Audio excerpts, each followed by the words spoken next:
Finally finished decorating. I just hope nobody breaks into my house and ruins the moment. Hello, Heffiet. Oh, god damn it. Guess what time it is. I swear, if you make one of those it's somethinging time jokes, I'm gonna lose it. No, I was gonna say, it's Christmas time. Oh, well, Merry Christmas? Can you get out of my house now? I was also gonna ask you to watch my new movie, since it is a Christmas movie.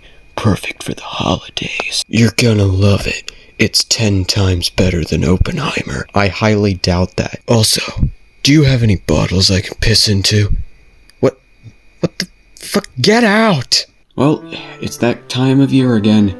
Christmas. The time of peace on earth, goodwill to men and women. It's also the perfect time for The Rock to have an excuse to make a movie. I really don't know why this film exists. It's pointless, corny, and just really, really bland. If you watch this movie, I would not blame you for thinking Marvel made this. With its cheesy humor, the overuse of CGI, and the generic writing. And to think The Rock says that this movie would put Oppenheimer to shame is just so hilarious to me. But let's not waste any more time and just get straight into this. This is Red One. The movie opens up with a Christmas party. It's here where a kid shows these other kids a closet filled with presents to prove to them that Santa Claus isn't real. Wait, kids still believe in Santa Claus?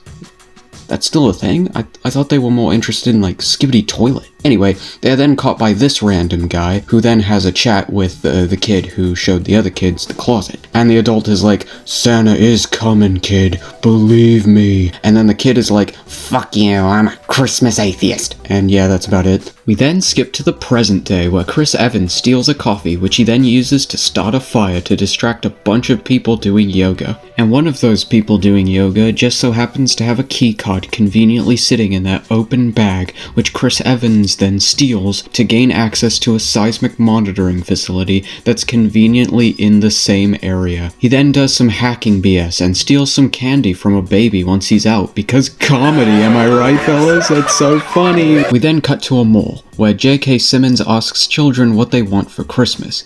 We then cut to The Rock seeing people doing naughty things, like stealing candy canes. I have no idea who steals candy canes from a store. You can literally buy them for $1 at a dollar store, but whatever. Then enters a live streamer doing what they do best, harassing people and causing a scene. But The Rock ain't having that, so he tells the live streamer to skedaddle.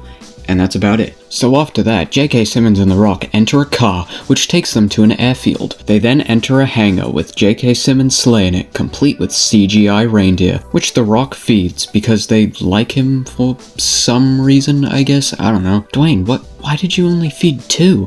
What about the others, you dick? So then Santa takes off and god damn, the lighting and the color scheme, it all looks horrible. It's like they tried to make it bright and colorful while at the same time dark and mature. So then we cut back to Chris Evans doing some more, hacking stuff, and that's about it. Meanwhile, in the North Pole, J.K. Simmons arrives, and here we meet Mrs. Claus and a giant CGI polar bear. These two aren't characters, so we're gonna move on and never mention them again. J.K. Simmons and The Rock then have a talk. The Rock tells J.K. that he doesn't want to be his bodyguard anymore, because he doesn't see the joy in people. Then just get someone else to take your position, and then just get a position the way you don't have to interact with adults. So then JK's like, oh, there's good in people, and then The Rock's like, no, there isn't. And that's about it. Moving on, we then cut to the bad guys, who cut a hole in a force field or something. So then they kidnap J.K. Simmons, and The Rock searches for him until he finds a giant vehicle speeding off. So then we get an epic chase sequence before finally leading to the vehicle crashing,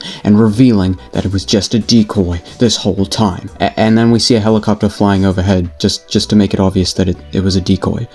Wait, how come they were able to monitor the vehicle and not the helicopter? Oh, whatever. So then Lucy Liu and The Rock discover who gave JK's kidnappers the North Pole's location, with the help of some hideous CGI trolls. And the person they identified was Chris Evans. Ha ha ha ha, you didn't see that coming, did you? So anyways, Chris Evans gets a call from what I guess is his ex, who tells him that he needs to pick up his son, Dylan. He picks up Dylan, and the two talk about nothing. And that's it. Literally, they talk about nothing. The dialogue is very boring. Chris Evans gets back to his home, but then some guys follow him and we get a fight scene that reminds me how much of a better movie Extraction was and how I'd rather be watching that instead of this. After Chris Evans escapes, he is then captured by Lucy Liu and is interrogated. Chris is then taken to a random location where he is then interrogated again by an organization responsible for containing the world's mythological creatures. So I guess it's like the SCP or something. So wait a second. They're an organization for containing all the world's greatest myths? So like Greek mythology? So what about Egyptian mythology, Native American mythology, Hindu mythology, Islam? So Chris is questioned, but this time with The Rock, who I guess is an elf, but they made it into like an organization like SWAT, so it's spelt ELF. And then we get to the best part of the movie. A level 4 naughty lister? So after some interrogating, Chris Evans tells them that he can track whoever he sold the info to, and it turns out that the guy he can track is in Aruba. And then of course the movie just has to make another Marvel humor funny scene. Aruba undercover with a giant elf.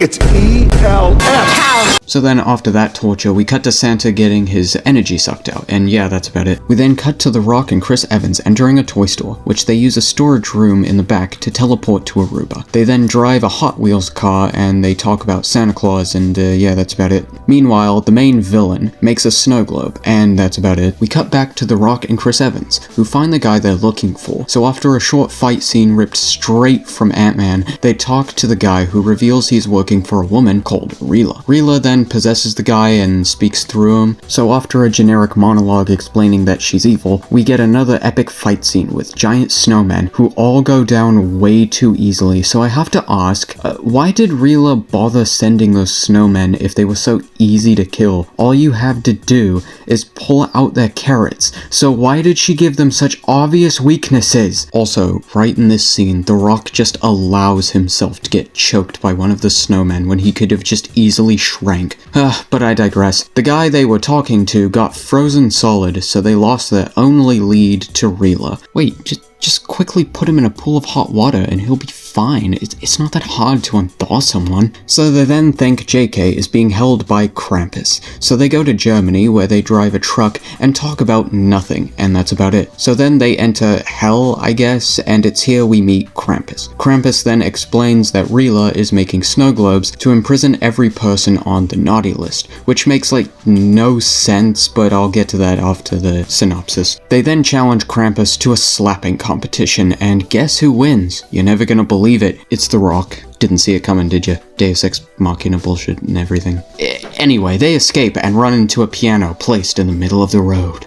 Ooh. Spooky. Chris Evans then opens a box with his name on it that was sitting on the piano, and it's one of Rila's snow globes. He then gets a call from his son, who I forgot was even in the film, and he sees that he gets captured by the snow globe. Chris Evans goes after Dylan, being captured by the snow globe as well, even though he doesn't know if it will kill him or not, but whatever. So it turns out that the snow globes teleport you to Rila's place, and after she monologues to Chris and Dylan, we cut to The Rock saying the line, "The North Pole has been taken." Beautiful. So then Chris Evans promises Dylan that he'll be a good person from now on, and this causes the snow globes to break, freeing them from their prison. Chris then runs into The Rock, and together they find JK, who has been taken on his sleigh with Rila, who is driving it to go punish all the naughty people. This makes no sense, but I promise to cover it later, so anyways. The Rock and Chris stop Rila from taking off, and we get to a final boss fight that's definitely not ruined by the awful color scheme and the over-reliance of CGI. So after not one, but 2 Deus Ex Machinas later, Rila is defeated by her own snow globes and the day is saved. We then get to a montage of J.K. Simmons delivering presents, and then the movie ends.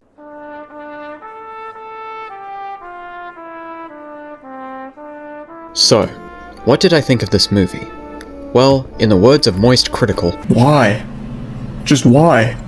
My fucking day is ruined now. It's a pointless and boring movie that really has no reason to exist. It has nothing to say besides, be nice.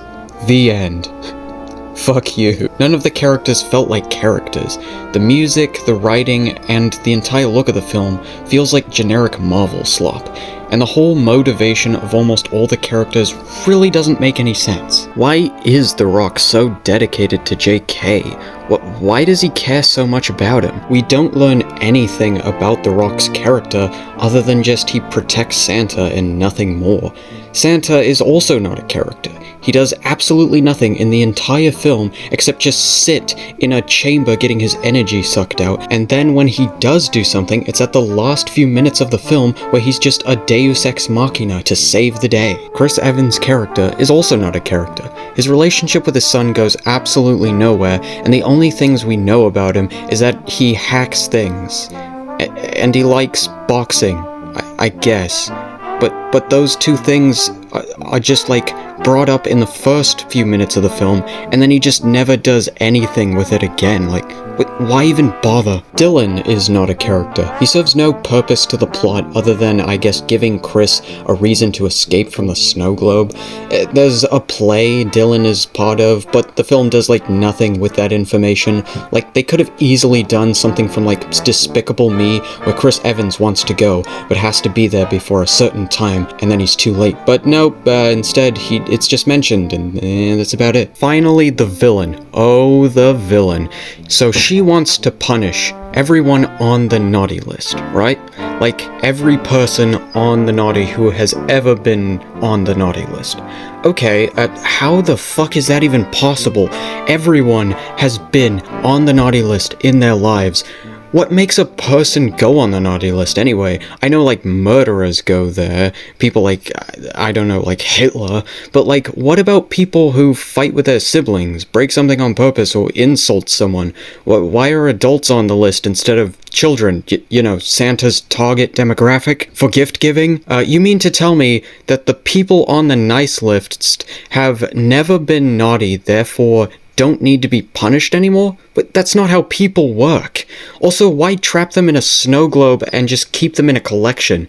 Is she gonna keep them there until they starve or something? Why not just kill them? The acting is another problem, with almost every actor talking in this bland, emotionless tone that just sounds like everyone wanted to get their paycheck and leave.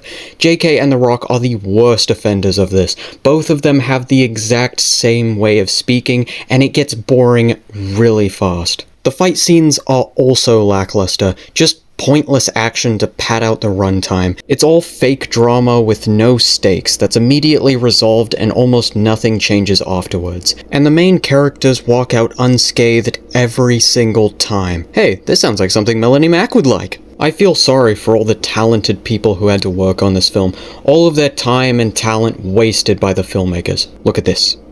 All of this.